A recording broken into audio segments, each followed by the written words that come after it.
no Manhã Boa Nova, lá no Facebook, o Djalma Patrício diz que timidez é não confundir com reservar-se. Muito bem, é isso, Edson? Eu achei interessante porque me fez recordar, eu estava falando aqui no programa sobre eu ter que me reservar por causa dos alunos. Os alunos alguns ficavam, só você que quer aparecer, só você que... Não. Bom, isso é um ponto. Mas eu lembro que eu tive um período também, um ano inteiro, em que eu precisei me manter reservado, mas em função dos professores. Eu tinha uma professora que ela era muito brava. Era a dona Nair, o nome dela. Ela era muito brava, ela vivia com a régua, aquela régua de madeira. Na época não tinha régua de plástico, era régua de madeira. E ela ia andando pela sala, ia lá fazendo as perguntas, você respondia. Se ela não gostasse da tua resposta, ia lá e te dava uma reguada na cabeça. Quando ela não puxava aqui, ó, o cabelo, e você... A cara da Vanessa, gente... Close na cara da Vanessa, pelo amor de Deus. Inacreditável. Então, veja, então, este método dela da aula, ela fazia as pessoas se sentirem acuadas. Claro. Então, qualquer pessoa que quisesse expressar qualquer coisa se sentia receosa, porque se você expressasse alguma coisa que não a agradasse ou que não era de acordo com aquilo que ela tinha ensinado, você não podia, por exemplo, questionar o que ela tinha ensinado também. Isso não é um método de aprendizado. Você só aprende de fato alguma coisa e apreende quando você se sente acolhido nos seus questionamentos. Você faz um questionamento, você recebe uma resposta que é adequada para o seu nível de entendimento da coisa e aquilo te satisfaz. Mas se você recebe uma resposta que não te satisfaz, que esse é o grande problema, inclusive, das religiões, né? É isso porque é assim, porque tem um dogma, para lá. Se você não sente isso, você se recolhe e você se reserva, que é o que o ouvinte colocou aí. Então, esse ano inteirinho aí, eu tive que me reservar. Quer dizer, foi uma experiência também, nesse aspecto, que eu acho que ela me ensinou algumas coisas. Aí eu me manter, às vezes... tem um lado positivo, que eu sempre procuro olhar o lado positivo das coisas, né? Teve o lado positivo que eu tive que aprender a me conter e me equilibrar em alguns aspectos, mas foi de uma forma muito ruim. E aí eu fico pensando, né? Eu, por exemplo, tive esse lado positivo, mas e as pessoas que não conseguiam ter esse lado positivo? Sim. Pessoas que talvez se travaram aí pelo resto da vida, em função dessas reguadas da dona Nair. Que professorinha, hein? Poxa vida, dona Nair. Como é que a gente pode explicar aí a causa e as consequências desse comportamento? Ele pode estar ligado a vivências anteriores, Deise? Boa pergunta, boa pergunta. Eu não tenho dúvida alguma que tudo aquilo que nós nos expressamos, falamos, conseguimos nos interagir na sociedade, na família, enfim, é de vida passada. Nós vamos construindo, sabe aquela plaquinha, estou em construção? Nós estamos em construção. Tudo aquilo que nós estamos agora, nós não, realmente nós não somos, nós estamos. Nós estamos fisicamente e espiritualmente, porque nós vamos nos construir cada vez mais. Nós vamos adquirindo experiências físicas e extrafísicas, né? Então, essas experiências espiritualistas que nós recebemos, são tão importantes para o nosso desenvolvimento moral, o nosso conhecimento físico, né? Nós precisamos estudar, falei no comecinho do programa a respeito da minha resistência à internet. Então, nós vamos sair daqui e vamos até a espiritualidade, voltarmos com aquilo que nós conquistamos de diferente, por isso recebemos lições. Estamos no planeta de provas e expiações, a gente sempre escuta isso. Vanessinha falou a respeito de missão, né, Vanessa? Sim, temos todos nós temos algumas missões a cumprir, E eu vou mudar um pouquinho essa palavra missão como lição. É igualzinho, né? Então, nós temos lições para aprender e para fazer. Para fazer, nós realmente, no planeta de provas e expiações, a gente vai receber algumas provinhas. Vamos fazer de acordo com o que nós conseguimos. E a doutrina espírita é uma bênção para quem entende, porque muitas pessoas ainda colocam a doutrina espírita como limitador. Não faz isso porque na outra encarnação.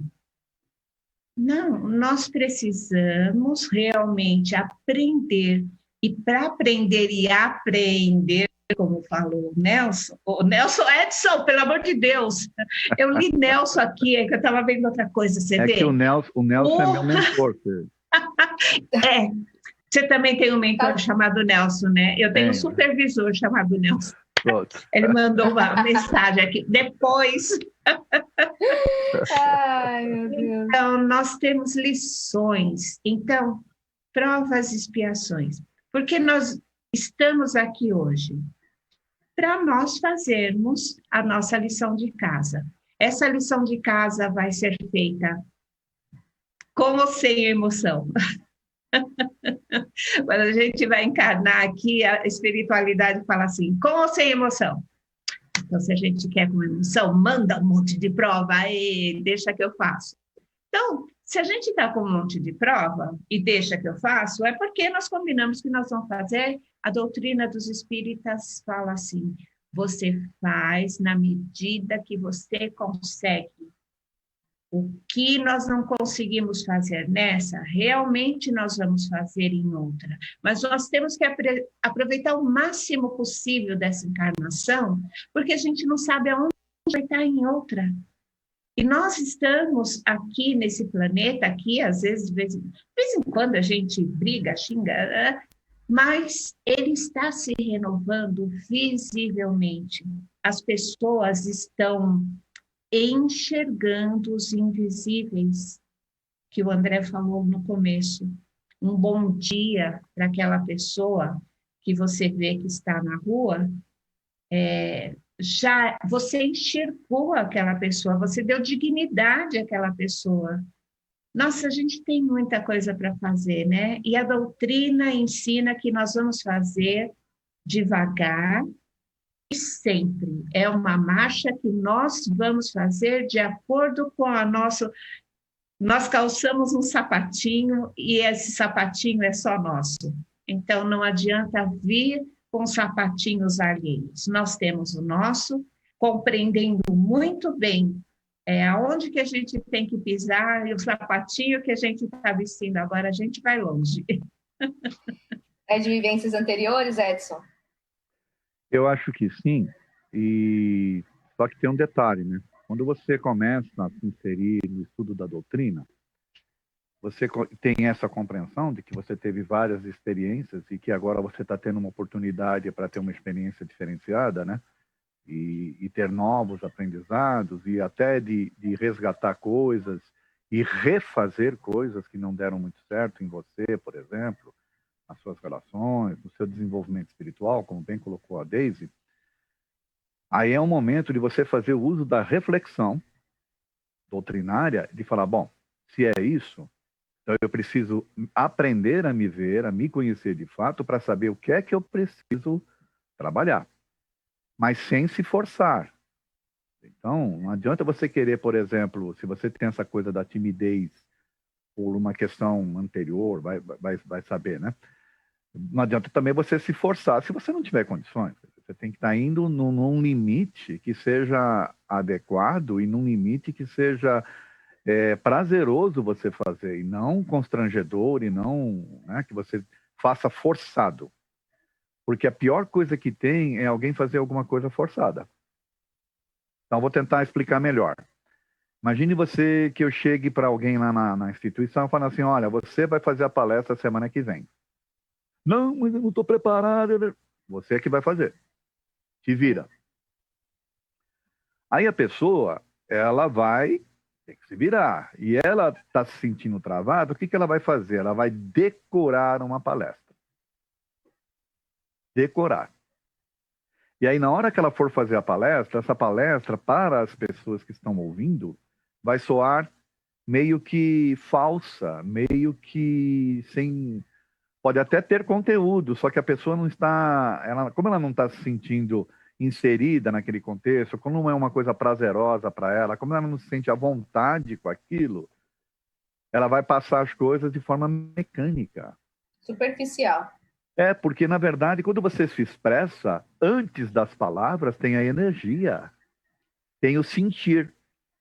Então, por exemplo, tem pessoas que chegam para você e falam assim, sabe que eu te amo? Aí você olha bem e você fala...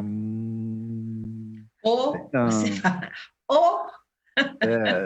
sei não. Você não sabe o que é amar. Aí assim, tem um outro, mas tem o contrário, que a pessoa fala assim, eu te odeio. Aí você olha e fala, que odeia aqui nada? Duvido! É no momento, né? Eu só estou usando esse exemplo do eu te amo e eu te odeio para mostrar que só as palavras, elas não são suficientes para expressar alguma coisa. Então é preciso que tenha esse lado de você se sentir sem forçar a barra, né? Vamos assim dizer. De você, como você fez, né, Vanessa? Você tinha essa paixão, você quis, você foi se preparar, tá certo? Sim, e você estudar. Não é isso? E você só se lançou de fato quando você se sentiu segura. Não foi assim? Foi assim mesmo.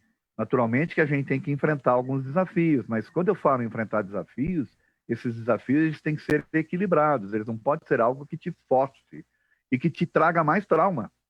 Sim. Porque o objetivo é aprender e não você destravar de qualquer forma, tá certo? Então, acho que isso é importante nesse aspecto, né? A doutrina Sim. vai ajudar desde que você tenha, de fato, uma consciência do que é necessário, porque, às vezes, não é a timidez que é mais importante para você vencer nesta encarnação. Pode ser que tenha outras coisas mais importantes. Então, este balanço, quem tem que fazer é a pessoa. Talvez até com ajuda externa, né? Procurando aí um psicólogo, coisa que valha, mas é a pessoa que tem que fazer esse balanço. Porque como a Deise já falou, né? Quem está construindo, você é artífice, né? Você é o construtor de você mesmo. E não são os outros. Com certeza. Tá certo?